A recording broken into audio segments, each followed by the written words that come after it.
I'm Lisa Bonta Sumii, and this is the AthMindset podcast series on sports-epreneur. This podcast series is a space for conversations with athletes, coaches, practitioners, and stakeholders in sports.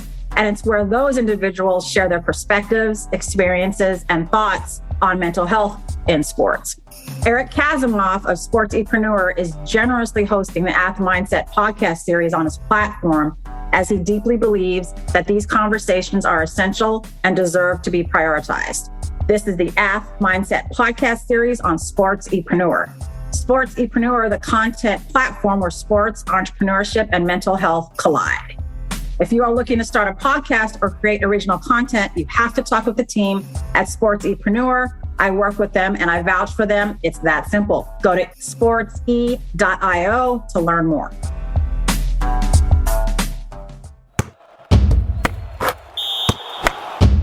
Well, thanks for taking the time. Dr. Chris Winter is joining us today. I love it. I love that you're here, that you're prioritizing the space. So I'm deeply grateful for it. I mean, you're a man of many identities. You're a doctor of neurology. You are a sleep expert. You are an author. You're a sleep consultant to many professional teams in many leagues, including the MLB, NHL, WNBA, NBA, NFL, and the U.S. women's soccer team. I mean, and these are just your professional identities. You have many more identities, I'm sure, but it's just cool to be able to connect with you and your expertise and all your experience. My first question to you is, as a neurologist, you prevent, assess, diagnose, and treat issues that impact the nervous system, right? How did you get interested in the specific area of sleep? Yeah, well, thank you, Lisa. It's a pleasure to be here and an honor. I think of you as a real bright spot. I love hearing you speak, so it's fun to be here. The sleep thing happened really sort of before the neurology, which was interesting because I knew I wanted to be a doctor, but I wasn't sure what kind. And so when I went to the University of Virginia as an undergraduate student, I was working with a pulmonologist who was a sleep doctor. And you're making some money doing some research and hopefully kind of experiencing medicine and getting my name on a paper because I thought that might help me get into medical school or something. So all of that kind of started first. And then the neurology came later. I kind of got interested in neurology in medical school, and a psychiatrist who I was working with said, you seem to like psychiatry and the mind. You might really like neurology. So I did that kind of early on. And then the two just kind of came together. It was so interesting. I mean, if you had asked me in high school, I probably would have been a pediatrician or something. I really wasn't sure what I wanted to do. But it was interesting when I wanted to do this sleep research for this guy, but I really need to focus on becoming a doctor and doing that stuff. And then at some point at the end of my neurology fellowship, I got a call from a guy who wanted me to join him. And he said, there's a hospital that also needs some help starting a sleep center. And, it was kind of at that point, I was like, I've been in sleep research for so long. I don't want to leave it. I like it. And so I, became a neurologist that specialized in sleep, but they were kind of independent until the very last minute. I don't know. It was just so much luck involved in all of that. Just dumb, stupid luck that I met this wonderful mentor and the community's been so nice. And I had barely, I'm sure, got into medical school and all those things just kind of come together and it just worked out really well, but I couldn't have planned it any better. So it's fun to be able to say, I think I've been in sleep medicine longer than I can legally drink or something like that, or buy fireworks or something. So yeah, I love that. That's funny. No, I had no idea. I had no idea that it kind of, I don't believe in just luck. So I think there's luck involved, but I think everything kind of comes together. I agree. As it's supposed to, right? So yeah, it's a really cool story. We sometimes don't know what we don't know, and we don't have passion for things that we don't realize till someone kindly point that out, and we can explore that direction. So I love that. I love it. It's funny you say that because some of my favorite things that have happened in my life have been me trying to serve that role as the sleep doctor mentor for this person who's come to work for me. And undergrad student or something, even if it's just for a few weeks or on a little project. But I get so much satisfaction when I hear Noah Green, this guy who came to work for me, and his parents said, I'd met them at some point, and they said, you don't have to pay Noah. Just give him some candy and money to buy meat. I'll never forget. I thought that was the funniest thing. Like, he was this poor college student. I guess he's eating ramen noodles and wanted protein. So they give him candy and meat and he'll do anything for you. And he did some amazing work for me. And now he's this big time circadian researcher, was at Vanderbilt, and now is out in California. And it knows 10 times more than I do. So it's just so cool that, find somebody who's kind of adrift and expose them to what you feel passionate about. And maybe you show some of your passion, and then it gets transmitted like a virus. That's probably not a good analogy these days. So a good virus, a healthy virus. Yes. Exactly. A helping virus. Exactly. Lisa. A fighting virus. Yes. No, I love that story. I mean, you become who people were for you. So someone gave you that little nudge, that little exposure, and now you're doing it. And I think that's super cool.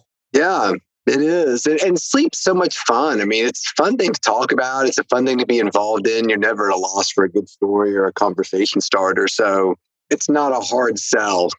Well, tell me, how did you become so passionate about sleep, and what is so interesting to you about it? It's something that touches everyone.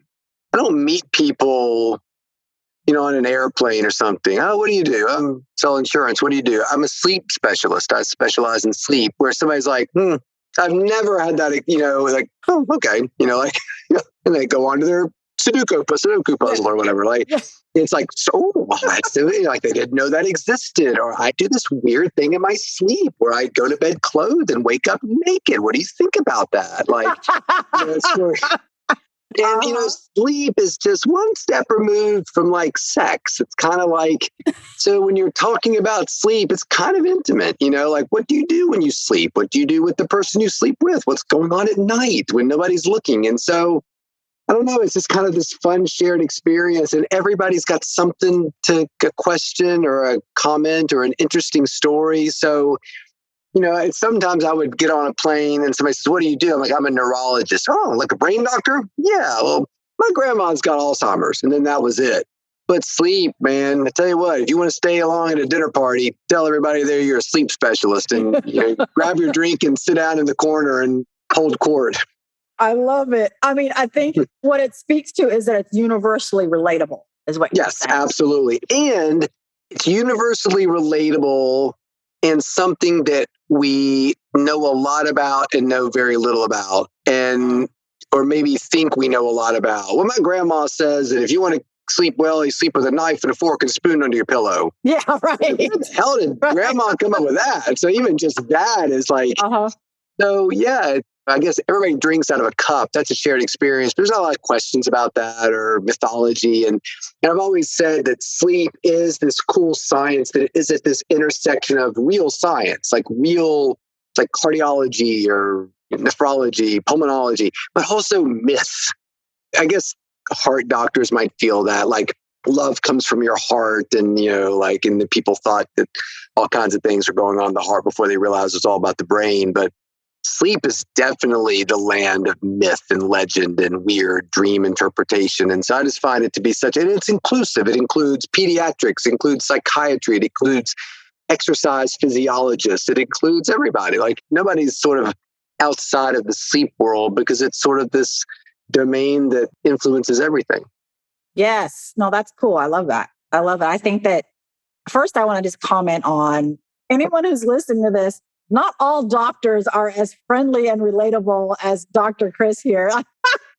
I'm already enjoying this conversation, all the ways it's twisting and turning. So I appreciate you being the dude that you are here in this space. My pleasure. So it's interesting. You're talking about the myth, but I also know you believe that sleep is a skill. I do. Yeah, I do. I think that it is something that we can improve and get better on. And you mentioned I work with a lot of sports teams. I'm not a huge sports fan. I like it, but I'm not rabid. And I think that's probably a good thing. I think that athletes kind of have a sense about them that they kind of smell it on you. Like, you're way too interested in me, a non-professional way. Like, in fact, sometimes my kids will come back, oh, did you meet such and such? I'm like, I don't think so. And then, what do you mean? Like, it's that he's the star. And like, well, I don't know. Maybe he doesn't have a sleep problem. Or you did meet him. And you're like, oh, I didn't realize. I remember the first time I met Tim Lincecum from the Giants. The team said, we want you to come. We want you to do some work. We want you to talk to somebody or whatever. And I was like, okay. And my kids were like, oh my gosh, Tim Lincecum's like this crazy pitcher. And they call him the freak and everything. And so when I got there, I kind of sat down in the locker room and this dude sat down next to me. And I was kind of like, are you the uniform guy? Like, I didn't say that. But I was thinking, are you the guy who collects the uniforms? And so we just kind of sat there and looked at each other. And he's like, I'm Tim. I'm like, oh, okay, well, there you go. Like, I was expecting. It was always interesting, that team, to be around Tim Lincecum and Matt Cain or Madison Bumgarner. It's like small, medium, and large. And just the ability that guy had to throw a baseball. But anyway, so I think that the sports kind of lends itself to that thing. I mean, sports is a skill. Like, you want to hit a curveball. I can't hit a curveball. Well, I bet a good coach, she could teach you how to hit a curveball if you really paid attention to her. And so I think sleep's like that. Like, oh, I can't sleep on an airplane, or I'm terrible at taking a nap, or it takes me 3 hours to fall asleep. Okay, well, we can improve that. And I think too many people think of sleep as a trait. I got blue eyes and brown hair. Can't do anything about that. Well, no, you can't. But sleep's not a trait. Yeah. It's more than that. It's much more of a dynamic thing. And certainly there's aspects of it that are genetic, but you can do better. And that's empowering, I think. Yeah. Wait a minute. Okay. I need to show you. Our listeners aren't going to see this. They're going to hear it. I just wrote down empowering right when you said that. I can verify for your listeners that it's true. I'm that guy that pulls up to the audience who's like, yes, that is what I wrote on the 5 of spades. Oh my God. No, I can imagine how it would be empowering. I mean, to know that you can impact your ability to sleep, have quality sleep, the amount that you sleep, and that it helps in recovery, especially with athletes, which is key to injury prevention, healing, amongst other things. I mean, wait a minute. I don't know if you intentionally brought up the Giants, but I'm in the Bay Area here and the Giants are my team. I love both the Giants and the A's, but that's my team. So I could totally relate to all the guys you were talking about, which is kind of cool. Side note. Just to be clear, I don't work with them anymore. I do work with the Dodgers, which was exciting to beat them. But the Giants are a wonderful organization. I know a lot of those guys. And I think the reason they got rid of me is because I taught them everything about sleep, and now they know more than I do. So there's no need out there. No need at all. I'm sure that's the case. Absolutely. The student becomes the teacher. So absolutely. What does that look like? What does that look like, Dr. Chris, to teach a professional athlete about sleep? Like, I know you do sleep evaluations. Is that a part of it? Like, what would like a course of work look like? It's similar to what I would do for a patient. I always tell teams that my job is not to become a part of your organization. It's to maybe help facilitate a culture where you talk about sleep and talk about it in positive and uplifting ways, not negative, punishing. You got to be the first person at the training center and the last person to leave, or you're not invested in the Giants or the Dodgers or the Indians or whoever we're working with here. And an athlete would say, my shoulder hurts when I throw. They would say that, and there would be no shame. Oh, you're a terrible person, or you're a lazy person because your shoulder hurts. But we have a weird thing in this country where we don't consider sleep disorders to be medical sometimes. They're almost more like personality flaws. If you're dealing with a client, you're an accountant and you're sitting there talking to a client and you kind of nod off in front of them or something, or boss catches you. I remember one time I was dealing with a nurse and she got caught falling asleep, standing up at that little machine that has the drugs or whatever. And the next day she came to work and there are all these signs that said, just as a reminder, like to nobody specific, that falling asleep on the job is a fireable offense. What if she'd had a seizure? Right. You know what I mean? Like, you know what? Falling down the ground and shaking and urinating on yourself is fireable. No, you would never do that. So to me, part of working with athletes is to understand that hamstrings hurt, shoulders hurt, your mind gets kind of screwed up, you doubt yourself, you go through, you're 0 for 19 and you're freaking out because suddenly you've forgotten how to be a baseball player. And sleep is a big part of all those things. So we want to create an environment. You don't have to have the answers. You just need to be looking for places where you can help and intervene. And I can teach you the answers. Sleep science is not rocket science, for God's sakes. And if you don't have the answers, just give me a call. But we want to create an environment where people are coming forward with those things. I am exhausted, or I've got twins now, and when I go home, I don't get any sleep. Where people can be honest, I was dealing with an NBA player one time. I had two kids, one wet the bed almost every night.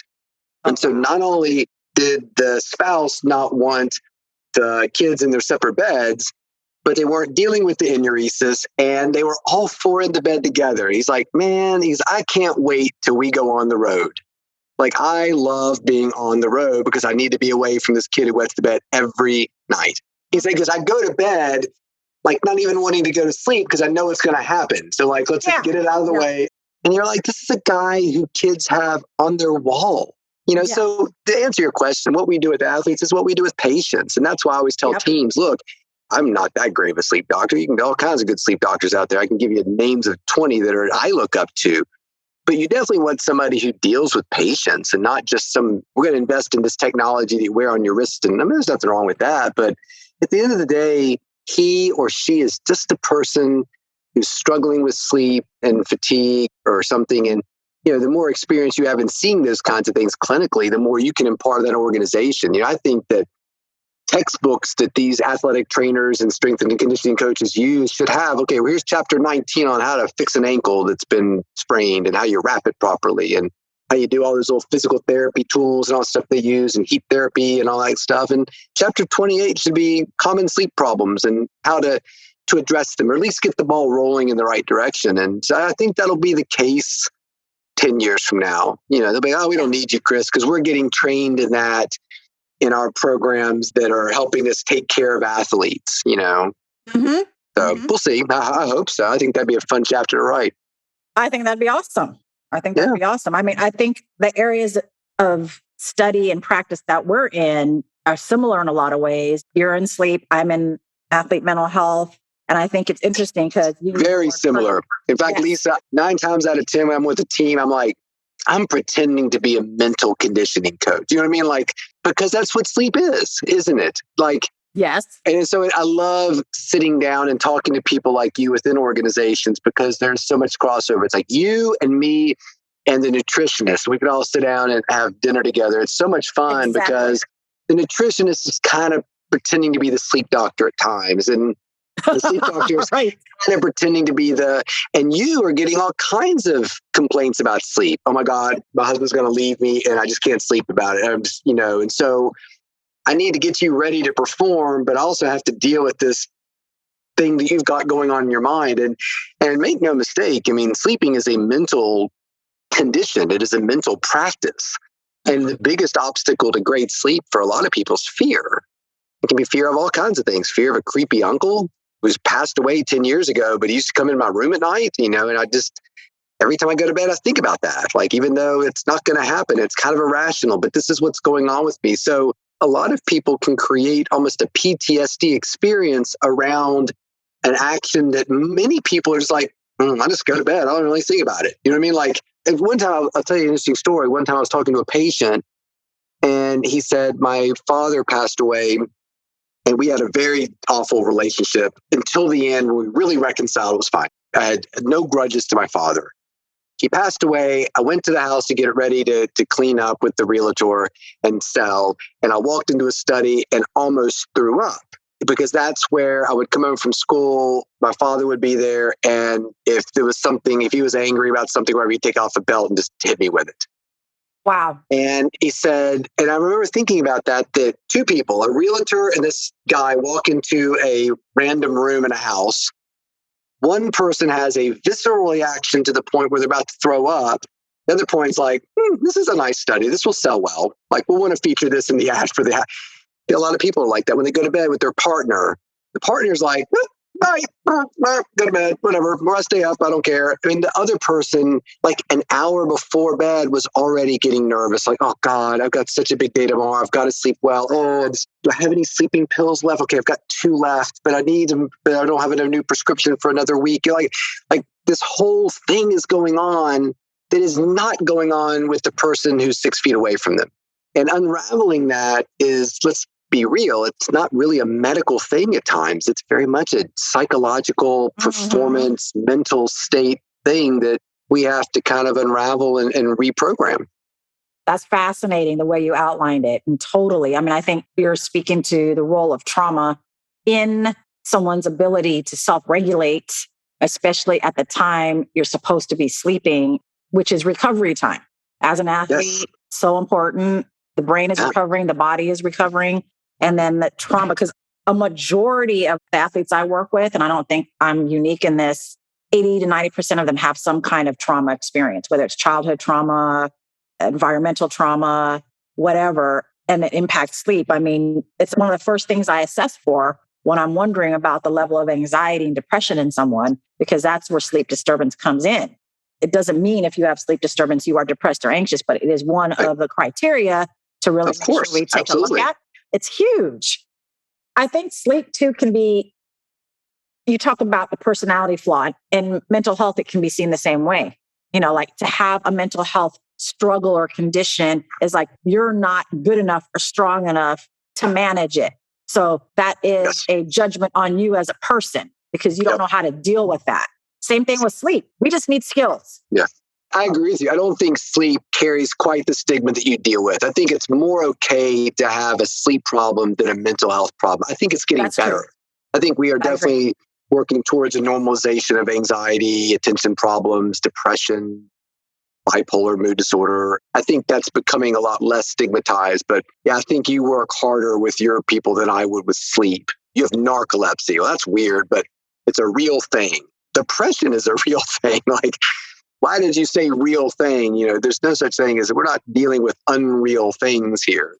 Most people, I think 9 people out of 10 would rather have a shattered femur than anxiety because everybody sees it, everybody understands it, everybody feels sorry for it. People get it. There's something, oh yeah, I made this great tackle and my bone was sticking out. And it's glorified. It's glorifying. That's a good thing, you know. I think so much, and I know you talked about it. I don't want to take this off in a different direction, but I just think so much about Simone Biles. Think about her all the time, not in a weird way. I think she's a wonderful person. She is a 50-year-old thinking about her all the time. Chris Ritter thinks about me all the time. I reserve that for Jada. I think about Jada all the time, too, the cooking show person. But I think about Simone Biles all the time in the sense that it was the epitome of exactly what you were just talking about. Like, nobody saw the injury or the trauma or the struggle it was just this person who was destined to be great. Weight of the world on her shoulders. On the cover of every magazine, she was the one person who was going to bring in 38 golds or what, and she's like, I'm going to step away from that.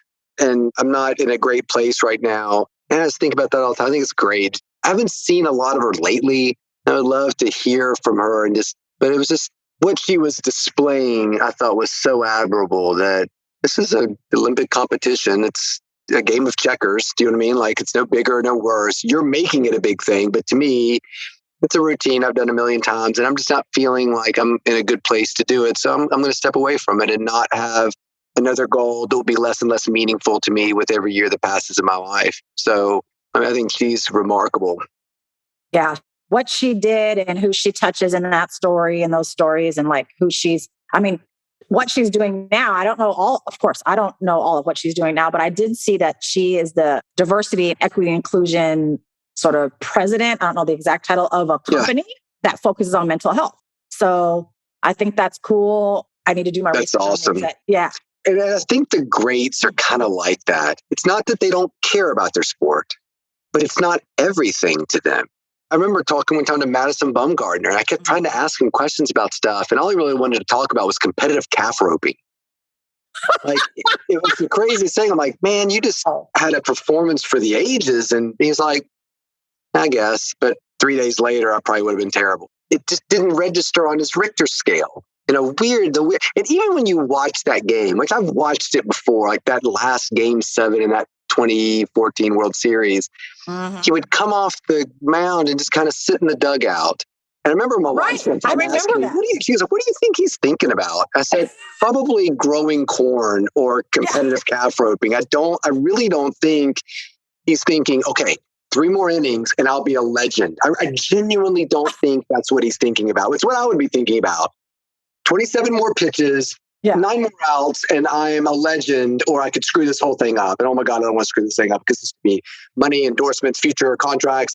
which is how I've always said, to be great in athletes, you kind of have to be kind of forgetful and maybe a little like just kind of untouched by it. And I could never do that. You can't afford to think about that.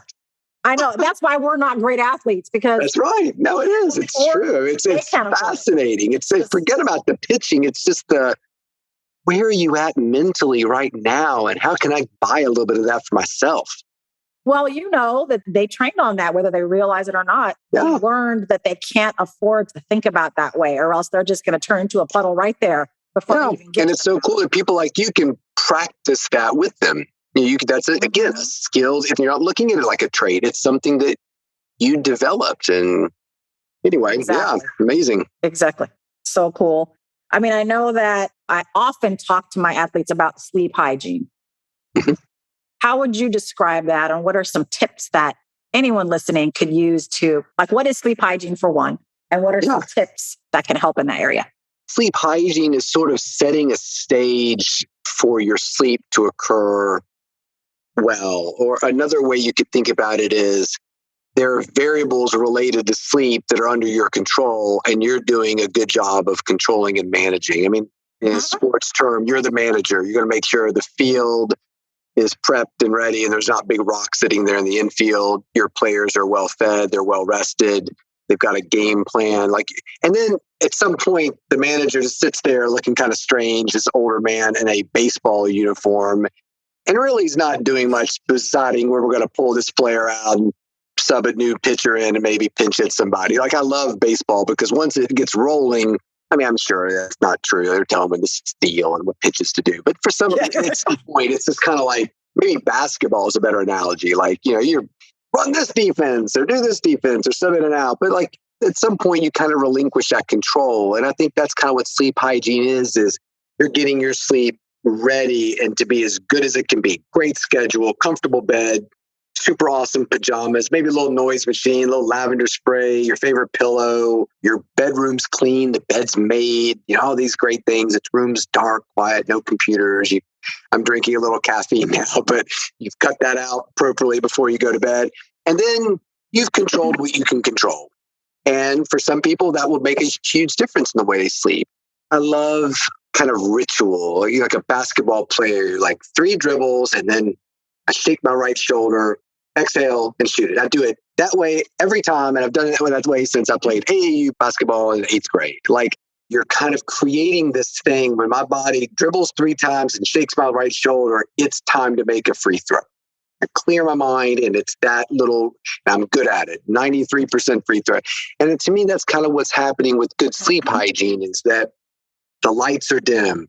You're putting the computer away, got your blue blocker glasses on, you've made your chamomile tea, you're watching the newest episode of Succession, but the lights are turned down, and you have your rhythm that leads you to your bed every night versus sometimes I go to bed at 9 o'clock, fall asleep on the couch, other times up till 3 o'clock in the morning, sometimes I get up at 6 o'clock in the morning, exercise with friends, sometimes I don't feel like I can sleep until noon, that's terrible. Now your brain's like, what do you want from me? What do you want me to do? I have no idea what your schedule is here. And so to me, it's just kind of controlling the things you control and understanding that that'll take you to a point. I could lift weights every day. I could run sprints. I could hit off a tee. I could do all these things. I still might not be able to make a roster here. So that's not the entire thing in terms of good sleep, but it's at least getting you to a point where you can say, I need a little help, but I'm doing what I can do. I'm holding up my end of the bargain. Now it's your job as the clinician, as the sleep expert, to help me figure out something's missing here that I need help with. Oh, it's great. I mean, I think so many highlighted similarities in our professions in that we talk to our athletes about controlling the controllables in these different areas. I mean, it just reinforces the fact that sleep is a skill and a mental skill. And that what you're talking about when you gave the example of the basketball player prepping for a free throw and doing that same thing over and over is what we call a pre-shot routine. So it is called a pre-shot routine in mental skills training. So we're having a sleep routine. I'm coining the phrase pre-sleep routine that maybe people should do almost a little free throw dance before they go to bed every night. In addition to all the things I mentioned, I'm going to tinker with that, and I'm attributing that to you. I like the idea of you look at the bed like you're a diver or a free throw, and you just kind of little thing, whatever your thing is, you can I don't know, like whatever, it kind of makes you feel empowered and exciting, and you do it every night. And your brain picks up, we call them sight givers, little cues that, when Chris is doing like a dance, then that means it's time to go to bed. And there you go. Like, and those things are really powerful. Totally. And I think the exact, we should coin that. It's funny because, again, in mental skills training, it is called a cue. The cue that you do that ignites your brain. You do it behaviorally, that ignites your brain to like the next thing. And you do that over and over and you train on it. And then your brain just kind of falls into it. So the pre-shot routine, the pre-sleep routine with a little cue in there. I think it's awesome. We've been talking a lot about athletes. I appreciate that focus. I want to be able to highlight some of the great work you're doing currently. I know you just came out with a second book focusing on children in sleep, and that can help parents. I mean, I'm a parent, and truth be told, I mean, it's not just between me and you because everyone's going to listen to this, but I have a 14-year-old daughter and a 6-year-old son, and our 6-year-old sleeps with us. I have a husband. So he sleeps. We have a California king. He sleeps with us. And I'm going to be totally transparent right now. Part of me loves him being there, and part of me hates him being there. That's okay. Yeah. There's no right or wrong answer there. Okay. And we have a deal when he turns 7, which is the end of January. And he agreed to this, that he's going to not be in our bed anymore. So we'll see how that goes. But and I'll say there's a big population of people out there. Now, in my book, I talk about creating the separation, just because if I had 100 people coming to me about kids in their bed, I don't meet a lot of families saying our kids are not in our bed and we want them there. Like, saying like it could happen, but having a kid in your bed or a family bed is perfectly fine. Some people really like it. There's research that says it could be a really positive thing as long as a kid's not in danger, like an infant. Yes. I don't think that it's a real problem. And there's nothing better than like sleeping with a child, like, I'm saying, like just kind of being there and telling stories and reading. And I mean, they won't be there forever. I know isn't she a softball player? Yes, she is. Thanks for that memory. Yeah, absolutely. So, that's fine. I mean, at some point, they need to kind of separate, but there's actually research that says perhaps the kids who are in a family bed may have less sleep problems growing up. I mean, it's kind of interesting research. There's some flaws to it, but whatever people want, nothing wrong with that. Yeah. Yep. I appreciate that. I think that's really helpful for a lot of people out there. I mean, what are the biggest takeaways right now? I know I want people to go out and check out your book, take a look at it, buy it. But what are some like big takeaways from your most current book about sleep for kids? Well, I guess the first takeaway is that the book really covers kids from birth till rushing a sorority. Like it's really meant to be. When I told my publisher that was what I wanted to do for my second book, they're like, I think the quote was, there's so many books on kids and sleep. And I'm like, no, there's not. There's actually not many at all. There's books about how to get a baby to sleep through the night or take a good nap or more of that sort of, you're the, like we were, here's your daughter. You've never had a kid before. Like, what the hell are we doing with this baby? I have no clue what to do here. We're in medical school. So that is sort of, to me, of the umbrella of kids sleep. It's a section of it. This is what you do with young kids and get their sleep on the right path and good things like that. And there's some wonderful books. Susie's book's wonderful, and Dr. Ferber's books. There's a book for whatever you want out there. My book, I really wanted to focus on the lifespan of a child, your 6-year-old, your older daughter, and highlight the fact that once you've got your kids sleeping through the night, you're not out of the woods when it comes to sleep problems.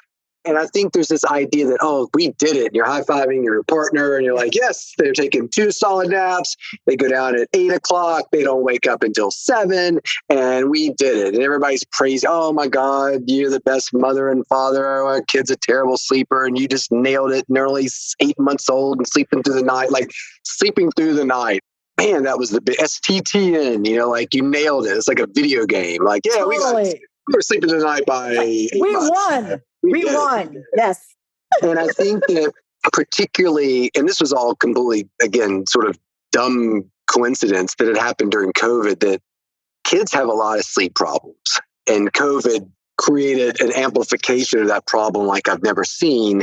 We consider childhood obesity in this country to be epidemic. It affects 19% of children. By conservative estimates, 50%, if not 66% of children between the time they're born until the time they head off to college will have some sort of sleep problem.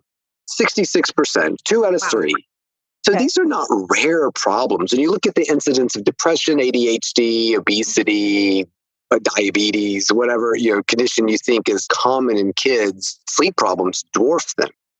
And so you've got the triple whammy, extremely common, very difficult to diagnose. Like, oh, we didn't notice our child was morbidly obese, said nobody. Like, you see it. Like, we've noticed they put on a lot of weight. They're much bigger than their peers. And these are very obvious problems.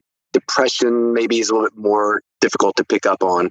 But sleep problems are really hard in kids because we have this idea that if you've got a sleep problem, you're just going to fall asleep in class. And kids can often look very different than that. They're hyperactive. They can be extremely inattentive. It can affect mood, like you were talking about before. It can look like depression. Our kid sleeps all the time. He doesn't want to do anything. He just comes home from school, goes right to bed. Oh, clearly he's depressed. Maybe, or he might have a sleep disorder. And then the third part of that problem is that there's very few people who really have any kind of training in it. So you take your kid, oh, my kid comes home from school every day for the past 2 years and just goes right to bed and he's falling asleep in school. There's a 1 out of 4 shot that the doctor you're talking to has never had any sleep training whatsoever. So even though it's some of the most commonly brought up problems in the medical community, which is, it's one thing. Well, I don't know anything about your son's fetish with women's footwear. Nothing wrong with that. It's just a little bit more niche than what I deal with. To not know anything about a sleep problem, kid who's excessively sleepy or can't sleep, is ignoring a massive portion of your, and I talked to a couple pediatricians who were directors of big pediatric, training programs. And they're like, we don't have it. Like one of them even said, he goes, oh my God, he goes, our training program, or what did he say? He said, because I think our program consists of melatonin gummy bears, meaning that kid can't sleep, melatonin gummy bear. Kid wetting the bed. Oh my gosh. Up and walking around outside naked, and not having any memory of it. Melatonin gummy, and he was joking, but he was kind of like, yeah, it's just, we don't deal with that.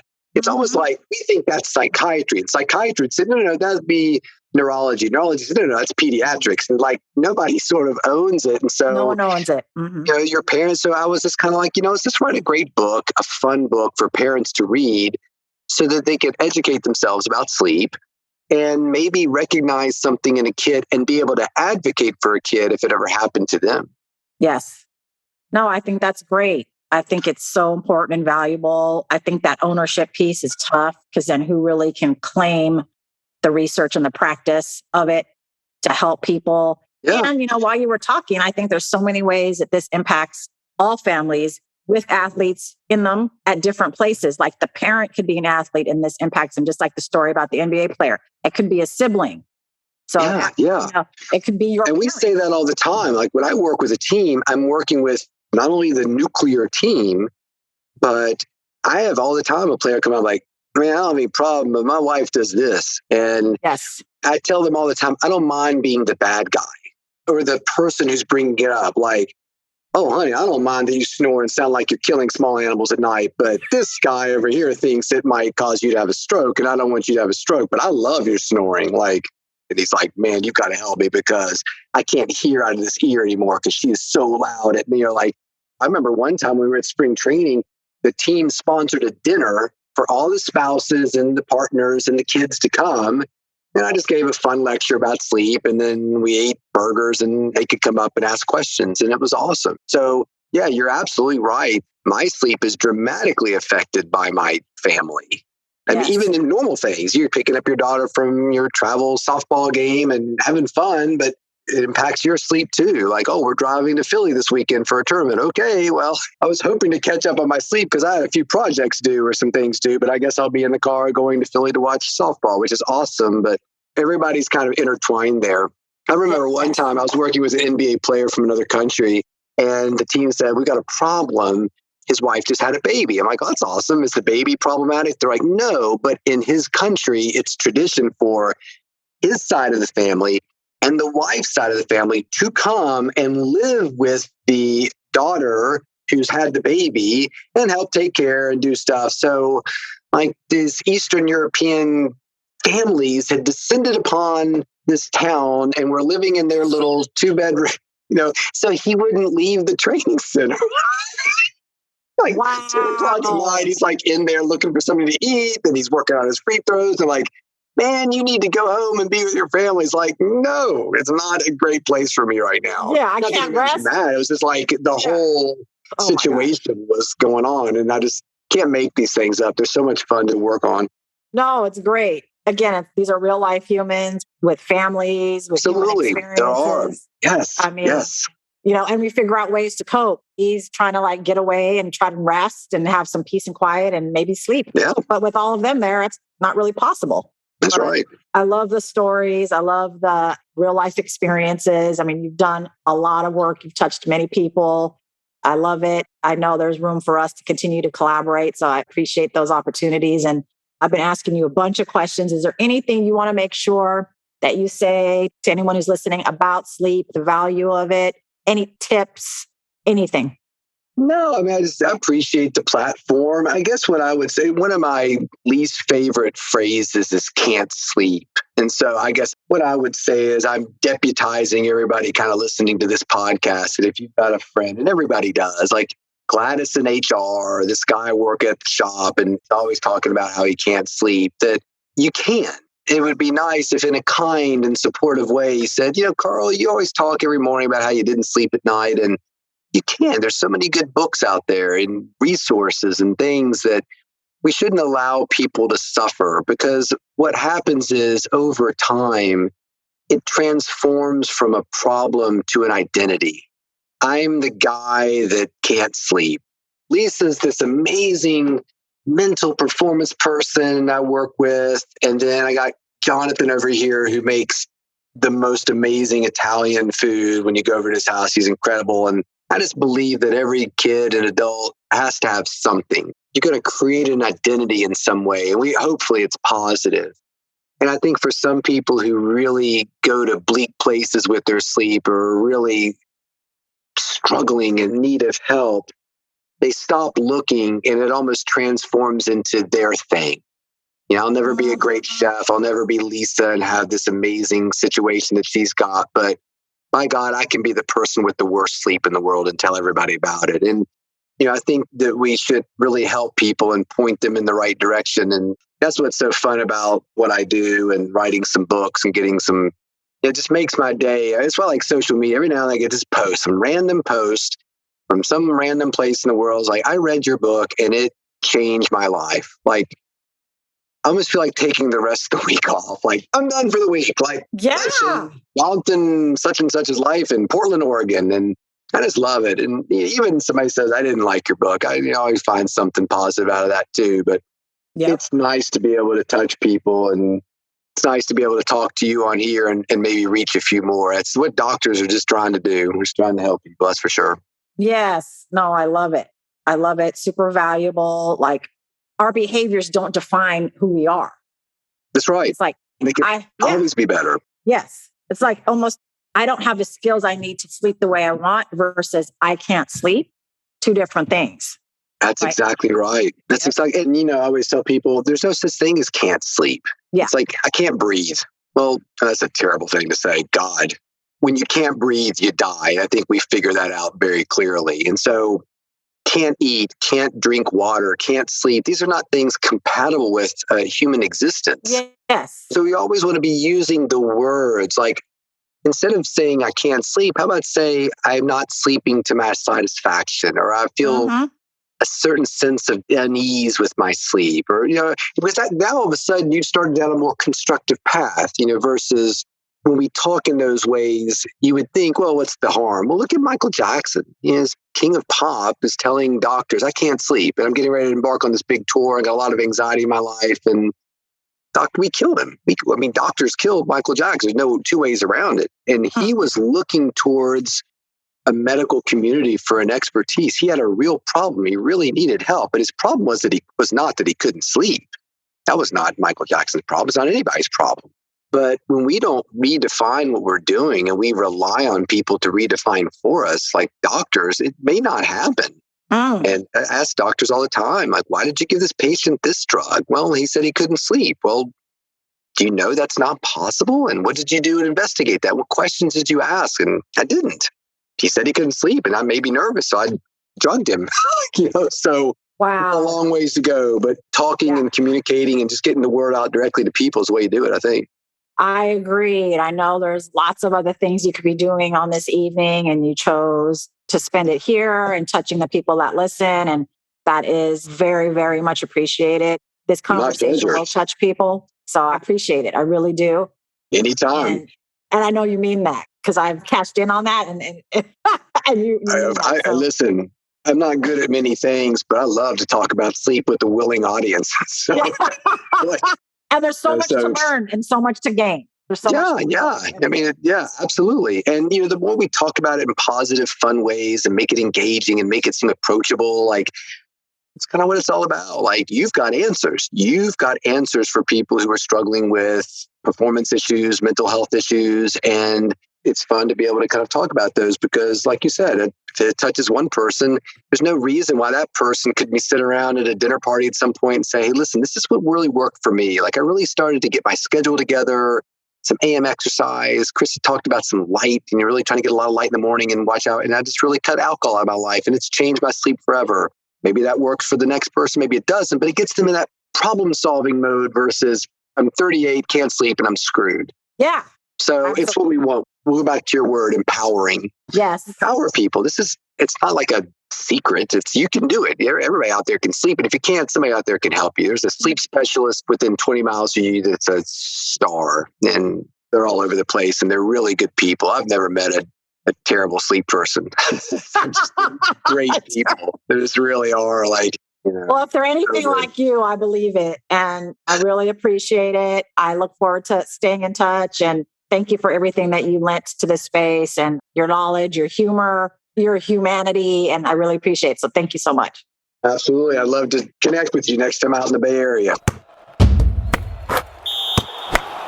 One of my favorite things about our Sportsepreneur content platform is the opportunity to chat with amazing people in and around the world of sports. We hope you enjoyed the conversation. If you want to connect more, hit us up on Instagram at Sportsepreneur. Thank you for listening to this CADSource production, the Sportsepreneur podcast, the podcast where sports and entrepreneurship collide.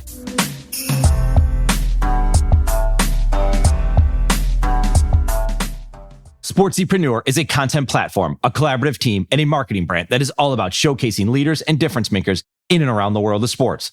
While we create our own content, we also create content with you. This includes collaborative content and exclusive content for your brand. Think podcasts, blogs, social media, and overall content strategy. Our sports content marketing team is specifically niche for those in the sports industry. That includes sports businesses, athletes, managers, coaches, trainers, entrepreneurs, and business leaders in the sports market. The bottom line is we want to help with your sports-related brand, your content marketing, and your story. Connect with us on Instagram at Sportsepreneur or find us online at sportsepreneur.com. Sportsepreneur, the content platform where sports and entrepreneurship collide.